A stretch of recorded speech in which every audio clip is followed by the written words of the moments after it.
नमस्कार फ्रेंड्स, स्वागत आहे तुमचं मनोक्ती रसोईमध्ये। कशा आहात तुम्ही सर्व? आशा करते सर्व स्वस्त आणि मस्त असणार। तर आज आपण मनोक्ती रसोईमध्ये ड्रायफ्रुट्सचे चॉकलेट घेणार आहे। होममेड चॉकलेट आहे ही, एकदम मार्केटमध्ये असल्यासारखे मार्केटमधून आणल्यासारखे हे चॉकलेट बनलेले आहे। तर मी ही जी रेसिपी बनवलेली होती ती लाईव्हमध्ये बनवलेली होती। तर आज तोच व्हिडिओ मी तुमच्यासोबत शेअर करते आहे। आणि जर का तुम्हाला हा व्हिडिओ आवडला असेल तर चॅनलला सबस्क्राइब करून घ्या, व्हिडिओला लाईक करा, कमेंट करा आणि कशी वाटली ते सुद्धा सांगायला मला विसरू नका। तर बघू शकता तुम्ही, या प्रकारे आपले चॉकलेट इथे बनवून तयार आहे। खूप छान असे चॉकलेट बनले होते। खाऊन तर मुलांना सर्वांनाच आवडलं। तुमच्याकडे पण सर्वांना आवडतील, मुलांना पण आवडेल अशी मी आशा करते। तर चला आपण मनोक्ती रसोईमध्ये जाऊन याची रेसिपी बघून घेऊया। तर बघू शकता तुम्ही, मी इथे डबल बॉयलरच्या मेथडने आपण हे चॉकलेट मेल्ट करणार आहोत। तर मी इथे डार्क चॉकलेट कंपाऊंड घेतलेला आहे। तर ते तुम्हाला बेकरी शॉपमध्ये कुठे पण मिळून जाईल, इझिली मिळून जाईल। तर खाली मी गरम पाणी घेतलेलं आहे, बॉईल केलेलं। हे मी लाईव्हमध्ये घेतलेलं होतं, त्यामुळे मी किटलमध्ये पाणी गरम केलेलं होतं। तुम्ही गॅसवर एका भांड्यामध्ये पाणी ठेवून त्यावर दुसरं भांडं ठेवून त्यामध्ये चॉकलेट ठेवून तुम्ही बॉईल म्हणजे मेल्ट करू शकता, किंवा तुमच्याकडे ओव्हन असेल तर ओव्हनमध्ये सुद्धा तुम्ही मेल्ट करू शकता। पण एक आहे, चॉकलेट सोबत जेव्हा काम करतो आपण तर खूप पेशन्सनी काम करावं लागते। याला पाण्याचा कॉन्टॅक्ट आला नाही पाहिजे, लगेचच खराब होतं आपलं हे चॉकलेट। आणि एकसारखं त्याला गरम पाण्यामध्ये किंवा याच्यावर म्हणजे मेल्ट करून घ्यायचं नाही, थोडं थोडं खाली उतरवून त्याला मेल्ट करायचं आहे। तर बघू शकता या प्रकारे। आणि आपण यामध्ये बटर टाकलेलं आहे। बटर यासाठी टाकलेलं आहे कारण चॉकलेटला शायनिंग चांगलं येतं। तर आपलं चॉकलेट मेल्ट झालेलं आहे आणि एसी चालू होती, त्यामुळे माझं लवकर चॉकलेट जमून जात होतं। तर या प्रकारे मी मोल्ड घेतलेले आहे। तर तुम्हाला हे बेकरी शॉपमध्ये मोल्डसुद्धा भेटून जाईल, तुम्ही तुमच्या आवडीनुसार मोल्ड घेऊ शकता। तर बघू शकता मी आधी चॉकलेट मेल्ट केलेले टाकले, त्यावरून ड्रायफ्रुट्स टाकले। ड्रायफ्रुट्स तुम्ही तुमच्या इच्छेनुसार घ्या। मी काजू बदाम घेतलेले आहे आणि थोडे थोडे ड्रायफ्रुट्सचे काप करून घेतलेले आहे। आणि त्यानंतर मी ते परत ते जे मेल्टेड चॉकलेट होतं ते चॉकलेटवरून फिल करत आहे। तर व्हिडिओमध्ये दाखवल्याप्रमाणे फिल करून घ्यायचं आहे। खूप छान असे चॉकलेट हे बनलेले होते।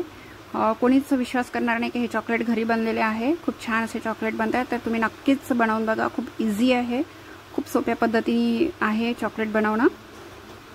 तर या प्रकारे आपण चॉकलेट असे छान त्याला सेट करून घ्यायचे आहे।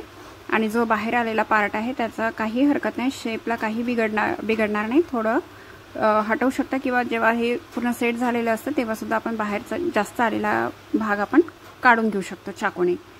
तर या प्रकारे आपण इथं बाकीच्या पण याच्यामध्ये फिल करून घ्यायचं आहे।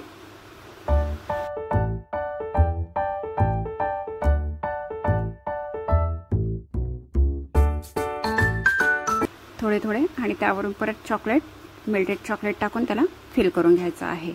तर अशी ही आपली रेसिपी आहे। तुम्हाला कशी वाटली सांगायला विसरू नका। आणि चॅनल सबस्क्राइब केलं नसेल तर प्लीज प्लीज प्लीज सबस्क्राइब करून घ्या। तर बघा मी 2 ते 5 मिनिटांसाठी मी फ्रीजमध्ये ठेवलेलं होतं, लवकर थंड झालं पाहिजे म्हणून, कारण मी हे लाईव्हमध्ये घेतलेली रेसिपी आहे। तर बघू शकता अगदी अलगदच ते निघालेले आहे। तर बघा चॉकलेटला शाईन पण खूप छान आलेली आहे आणि चॉकलेट पण खूप छान बनून तयार आहे। आणि हे जे बाजूचे कडा आलेले आहे त्याला जास्तच्या, तर ते आपण थोडं चाकूच्या साहाय्याने किंवा कात्रीच्या साहाय्याने कापून घेऊ। तर आले ना, एकदम फिनिशिंग पण छान आलेलं आहे, शायनिंग पण छान आलेलं आहे। वाटतंय ना बिलकुल मार्केटमधून आणल्यासारखे चॉकलेट। तर या पद्धतीनेच आपण जेवढे पण चॉकलेटला जास्त जे आलेले आहेत सेपरेट होते ते काढून घ्यायचं आहे आपल्याला, ते सेपरेट करून घ्यायचं आहे चॉकलेट। आणि हे चॉकलेट वेस्ट होणार नाही। जे आपले बाकीचं वाचलेलं चॉकलेट आहे त्यामध्ये आपण टाकून परत मेल्ट करून यावर दुसरे पण चॉकलेट बनवू शकतो, किंवा तुम्हाला ट्रफल केक बनवायचा आहे तर तुम्ही ट्रफल केक सुद्धा तुम्ही बनवू शकता, किंवा चॉकलेट केक। तर या प्रकारे आपले चॉकलेट बनवून तयार आहे, बघू शकता। आणि त्याच प्रकारे मी या सिलिकॉनचा मोल्ड घेतला आहे, हार्ट शेपवाला। तुम्ही कुठल्याही शेपचा मोल्ड घेतले तरी चालेल। तर हार्ट शेपचा मी मोल्ड घेतलेला आहे। त्यामध्ये आपण आधी चॉकलेट टाकायचं आहे मेल्ट केलेले, आणि त्यानंतर मी इथे राईस बॉल वापरलेला आहे। राईस बॉल तुम्हाला बेकरी शॉपमध्ये मिळून जाईल। तर हे राईस बॉल आहे ते मी इथे टाकलेलं आहे।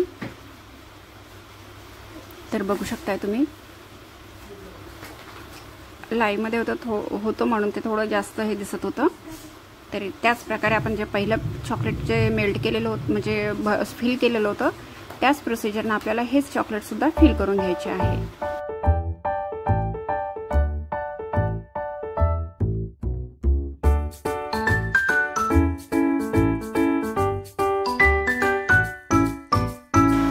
यालासुद्धा सेम प्रोसिजर करायची. आपल्याला 2 मिनिटासाठी आपल्याला फ्रीजमध्ये ठेवायचं आहे. लवकर जमलं पाहिजे म्हणून. जर तुमच्याकडे वेळ आहे तर तुम्ही बाहेर ठेवलं तरी चालेल, फ्रीजमध्ये ठेवायची गरज नाही आहे. तर बघा, हे सुद्धा सिलिकॉनचा मोल्ड आहे तर लवकरच निघतात, काही टेन्शन नाही याचं. तर हे चॉकलेटसुद्धा आपले किती छान निघालेले आहे आणि छान व्हायचं म्हणजे शायनी पण खूप छान आलेली आहे. तर ज्या पद्धतीने हे चॉकलेटला आपण काढून घेतलेलं होतं कडा, त्याच पद्धतीनं हे सुद्धा काढून घ्यायचे आहे. चाकूच्या साहाय्याने याला बाजूची कडा आपण कापून घेऊ आणि खूप छान फिनिशिंग याची करून घेऊ आपण चॉकलेटची.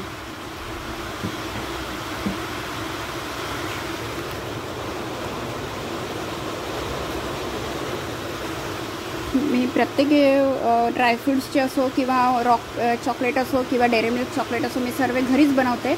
मार्केटमधून बिलकुल आणत नाही आहे चॉकलेट आणि सर्वांना मुलांना घरीच बनवून देते. आणि मी फॉरेवर रोशर चॉकलेटची रेसिपीसुद्धा अपलोड केलेली आहे चॅनलवर, तर तुम्ही जाऊन चेक करू शकता. तर आणि जर तुम्हाला परत ती रेसिपी हवी असेल तर तुम्ही प्लीज कमेंटमध्ये सांगा, तर मी नक्कीच शेअर करेल. तर अशी होती आपली चॉकलेटची रेसिपी. कशी वाटली सांगायला विसरू नका.